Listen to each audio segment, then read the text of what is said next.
Hi everyone. I'm Echoes and I'm a Vtuber. And I'll be going over episode 7 of The Gene of AI titled Human. This episode in general goes over kind of how people value human interactions and human engagements, and how that can be seen in a more futuristic world.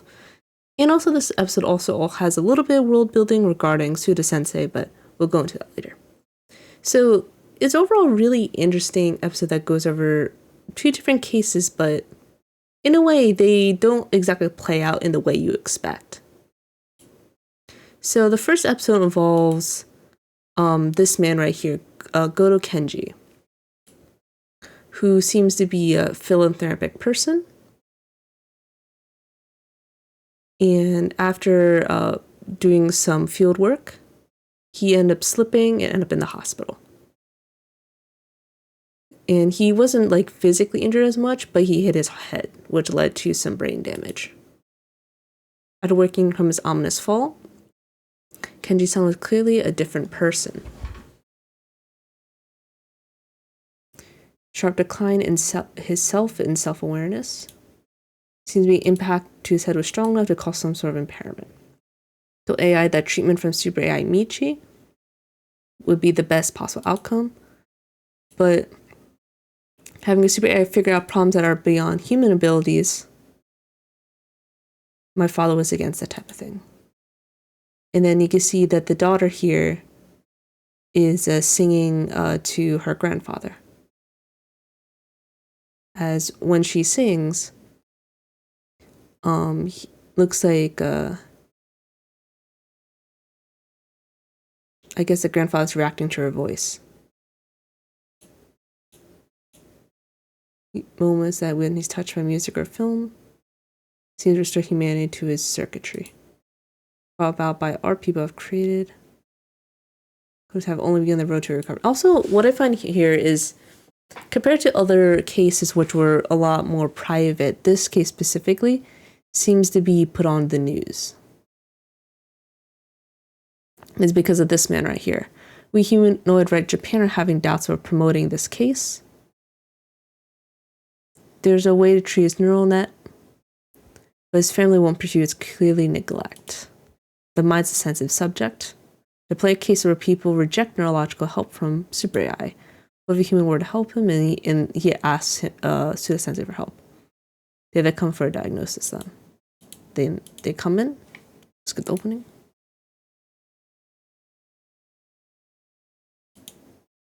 Most inclined to most are inclined to leave it to Super AI. Our Suda Sensei has the skill to pull it off. Our damage isn't too severe. Don't believe it's affecting anything that impacts his identity. We install additional systems to restore his lost functionality. All the systems should clear up. But then you could see that that this man here has some hesitation based on how he speaks, and Suda Sensei notices that. No, we can't trust the general media with this. Looks like this guy's company is trying to promote them as a certain case, as a way of promoting humanoid rights. Because the person infected was a humanoid. How'd it go? Doctor says he could be healed. Haven't decided to go through with it. Is there some kind of issue? Going to install some new programming, right? Not like someone with prosthesis becomes a different person. Adding prosthesis isn't the same as changing a neural net. Of course. There are parts in our heads that can replace it because they're humanoids. Believe it's the same. But you can see that the other guy's still hesitating. And this guy's like, what's going on? Kind of effective means of treatment right here. Can't guarantee he'll be completely back to normal. Definitely going to be data that will be physically lost.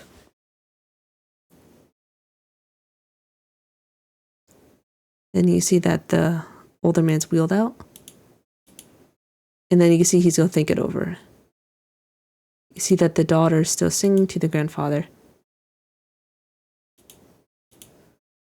And then you see that it's still promoted on the news. I feel like this family has some reason for not wanting to heal Kenji-san, which is true. It'll be revealed why later. Daughter aiming to become a singer, and he's asking if if the family's using their news promotion to gain notoriety. But in this case, it's quite personal, so I don't really think so. What a reason? Using effective treatment is a violation of his rights. You can see that this man's quite principled, but he also pushes ideals onto others. Will they get surgery? And he says, I'm not sure. Not for me to decide. And then what I don't like here is about how intrusive this guy is, right? Like, he's like calling this family at like in the middle of the night. Like, dude, like, that's like not right. Why is calling so late? And then you can see he's trying to push his ideals on human rights, refusing treatment for good is serious. All humans are born free and equal in dignity and rights. That's how Article 1 of the Universal Declaration of Human Rights, which was adopted in 1948, begins. Use human beings here does not apply to humanoids. From the beginning of human history, from their adoption into, one sec, let me go back, it's going too fast. From their debut on the stage of history to adoption into the brotherhood of humanity, to winning the rights that they currently have. You can see that he's promoting the family again here. It's been a long and hard road. Ultimately, with the birth of super AI, the status quo changed dramatically. So yeah, in a way, all this guy cares about is humanoid. He actually doesn't care about the family very much. He just like, as long as humanoid is being neglected seemingly, it's like against our rights. It's kind of like the idea of like, how I guess Americans say, oh, free speech is a form of human right, I guess. Kind of like that, in a way. You can see that they're repairing him via surgery for humanoid here. You can see they're going through like a surgical or a delicate process here. Feeling all right, and then they're putting it back together. And then looks like the accident's gonna be okay. And you can see that this man has this resigned face.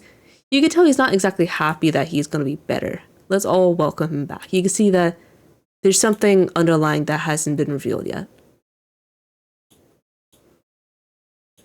And you see that he comes back with some reporters to report on the story.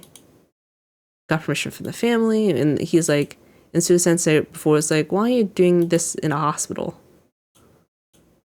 The sensei, and then you can see the assistant comes and says the patient's being violent. You see that the grandfather's punching his son. You ungrateful idiot. I know what your game is. And he's like, what's going on? You made a sideshow of this. The father angry because of being made a spectacle.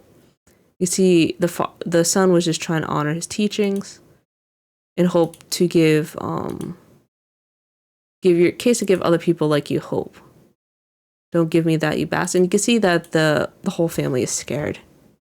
Dad, calm down. And then Su Sensei is forced to use some sedatives on the older man because he's just acting unruly and violent, pretty much. Given anesthesia. And then you can see this guy here's like, did something go wrong? And then the father here says, no, the doctor did an amazing job. Because the other guy's like, are you sure? You sure he's not acting like air or something?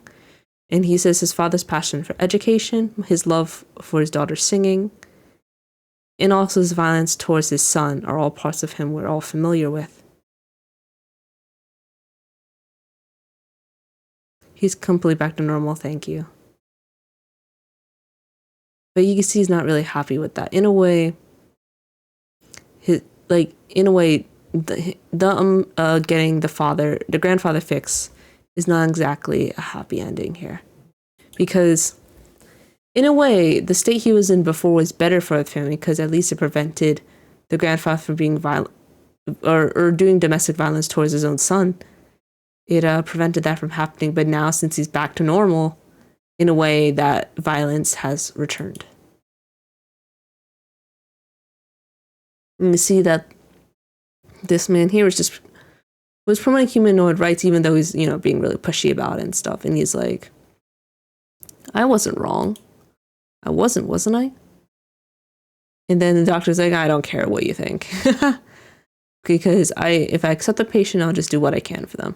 In a way, he's just doing his job, and he did his job perfectly here. And that's all I'm prepared to do. He's not really in the place to think about the moral stuff.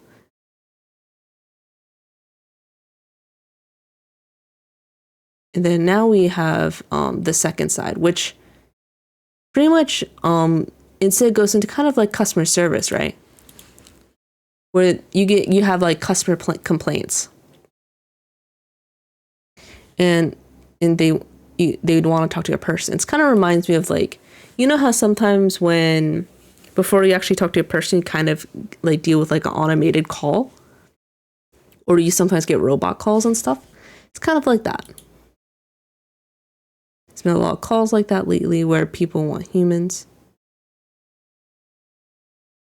But you can see that this guy is just dealing with a lot of really stressful customers, to a point that he's getting a lot of bad stomach pain from the stress. A way to cut the link between the two. He could adjust, but it'll be dangerous for his body. I didn't realize how much it was getting to me. I feel like I'm on the verge of a breakdown. Can't blame him. It's rough, because like whenever you deal with it, because unless you work in customer service, you will never know yourself. But when you're customer facing, you pretty much always have to deal with difficult people. Even though most of the time you generally don't, depending on where you work. Obviously, certain jobs have it worse. For example, like working in fast food or working in retail are especially bad. But I don't know. You always have like the bad apple, where pretty much you have unruly customers who are unreasonable, and then you have to bring your manager. Or people can just be very, what's the word? It's kind of like unreasonable to a point that they won't even bother listening to you. That also can happen too. It can definitely be really stressful, especially when people think like, oh man, I'm not doing the right thing, it's my fault. When often or not, sometimes when customers are angry, they're kind of projecting their own hardships on other people. Or it's in a way they're just it's not your fault, but sometimes people can blame themselves.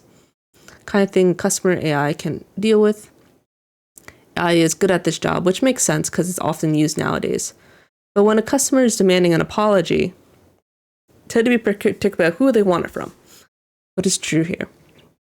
And there are some that once they find out that I'm a humanoid, I don't see a difference between a computer giving me an error message and you apologizing. They sort of blur the line between robots, AI, and humanoids. Let's see. Now, it's rude to... One sec. Let's see. It's rude not to have a human do this sort of thing, don't you think? They don't think about it. It makes me think I'm not suited for this job. Because he's a humanoid, but he's still trying to treat his customers with respect. You can see that so Sensei is giving his assistant some coffee. And she's asking if he's going to be okay, and he says he hopes so. But just treating the symptoms isn't going to get him anywhere. He has to treat the cause of the symptoms, not just the symptoms themselves. Because here, his job is the one that's causing him so much stress. And you can tell, based on how he's hearing similar things of what he hears at work, about like getting insulted, berated, that type of thing.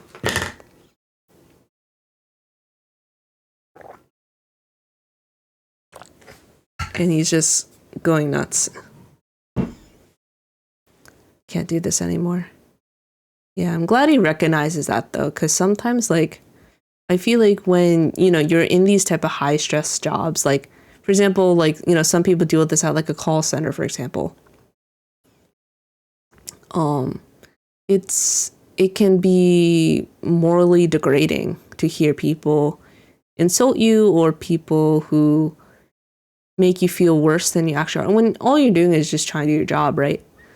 Like, it's why like often sometimes when you work in customer service and then you end up treating people who do the same job better because you're like, oh, I get the feeling. not gonna act like an asshole, you know. But yeah. We see that there's a repeat customer who's just acting out. It's like, I want a human help me. And then he's just trying to think of stuff to, and he says you have to be a heartless robot to do this job. Because in a way, that's the only way you don't have to deal with the emotional repercussions. And then you can see that his manager is like, the company does recognize the issue in not realizing how stressed you were. So it's good that they acknowledge that. And he says, like, man, I just want to quit. And then instead, they want to hear him out. We'll be subcontracting customer service interactions from here out. This is the interesting choice that they make here. Get that if someone builds their own house, it's because they're predicting about what they want, right? If I've handled this job as professionally as I could. No, he's not. That's what he's trying to say. You see that this is the angry customer here. Now neither you or... Let's see. My point is, from now neither you or your team will have to deal with problematic customers. Will you reconsider? You see this is the customer who comes up again. And then you see the elevating to external response staff. This is where I think this is pretty smart, just so that they can give the harder issues to, I guess, someone who doesn't have to deal with the emotional repercussions, which are robots in this case, especially in this advanced society. And you can see that these two people are pretty much involved right here. But the guy was worried, so he's going to just come along. And then you can see that these guys here are apologizing to the customer. All responses according to the manual. And you see he's complaining about some sort of like wallpaper issue. And also, in a way, sometimes customers just want to have something to complain about too. So maybe, I'm not entirely sure why he's complaining, but... or he just wants to be heard out in some way. And then this guy, you can see the original guy's doing was a bit concerned. You guys thinking crazy, and then how are you gonna make this right? No apology here. And then you can see he's like, oh my god, is something bad gonna happen? And you can see that they're explaining the issue with the wallpaper. It's just, and then what the boss says here is it's just part of the act. So in a way, they're acting, these two people are playing certain roles. They're speaking rationally.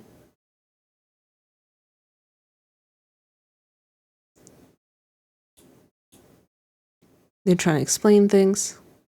But then you see that there's an instinct, there's like, oh, okay, this guy, even though this man right here is explaining things rationally, right? Then the other guy punches him as like there's some sort of, what do you call it? Trigger. Oh, do you get to talk to a customer like that? And you see the other guy is like kind of super shocked. He's like, huh? What the? This is wild. Like he literally punches the other guy. That's like not normal. And then you see this guy is like super apologetic. I'm deeply sorry.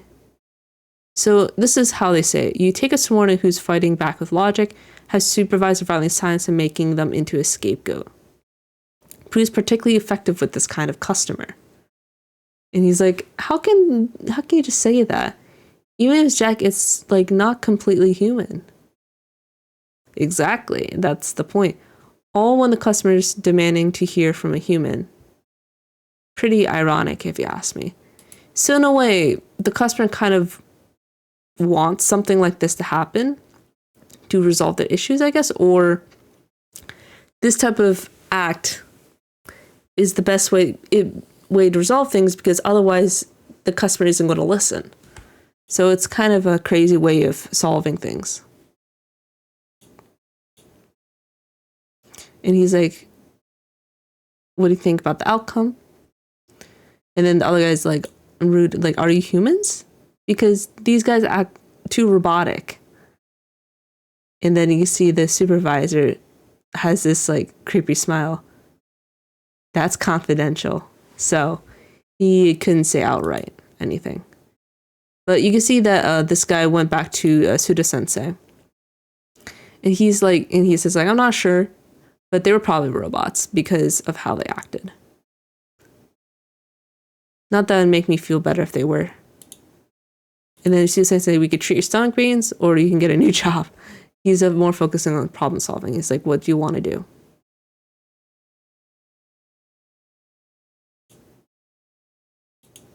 And then we get some more world building again. Now an update on the planned upgrade that the super high performance AI Michi has outlined for itself. Government announced today that it intends to review the proposal with an eye towards executing the upgrades. Additionally, experts at Colton are associate fields being consulted. And then you can see that this here is asking, any of these hazy issues in the world get cleared up if this upgrade goes through? Let's see. One sec. You think if Michi gets upgraded, then any of these issues in the world be cleared up? And then Susan says, it's never that simple. Not the world, nor the people in it. Not Michi either. So in a way, like, I don't know, I guess in a way, this episode kind of confirms, like, man, the world is complicated. Like, issues are not exactly something that can be easily solved, if that makes any sense. And situations are not completely black and white, as like with the older man, he had committed domestic violence against his son. And in a way, the state of him, kind of, not really having all his mental functions was beneficial for the family overall. But after the family's pressured to restore those functions due to the Human Rights Japan, in a way that violence came back, and it really is no happy ending. It's kind of depressing. And even the reporter knew that. It's like, man, did I mess up? Did I cause this family to have even more misfortune just because it didn't know everything? And obviously the family didn't say anything about the domestic violence. But it wasn't exactly the reporter's business to know that, as that type of thing is incredibly personal. While the second scenario deals more with how, robots often are take over jobs that, humans have done before. And it's because, in a way, sometimes, there's that human capacity. Like, that guy was, like, being overworked so much. He was, like, kind of dealing with a lot of these hard calls himself, that it was actually decreasing his mental health. And then the company introduces robot intervention to try to alleviate this issue. Whether it's morally correct or not is unclear, because you can see that the robots perform an act in order for the customer to be accommodative of, I guess, the solution that they made, and also resolve the issue. But whether it's right is hard to say, especially when it involves, solving an issue with violence in a way. And hopefully that guy can, whether he stays, I don't know, but it would be good for him to alleviate his stress, because, like, it may be good that the robots are taking the harder cases, even if it's, like, hard to say it's correct. But I do hope that that guy can improve his mental health and get away from the stress, even if with the moral issues. So, because I know it's just kind of scary, where I feel like technology is advancing so fast, and even this show mostly explores possible scenarios of a possible futures. Obviously, no guarantees will be correct, but I appreciate that allows us to contemplate on these situations and make us think about whether things are truly right or not, or whether there may be some better solution that we do not yet know of. And also, one last thing is that interesting topic of Michi. Hopefully we'll go over it soon. Why it's important to Suda Sensei. I'm curious about how he's involved. But yeah. That's it for me. Hope you found this kind of interesting. Thank you.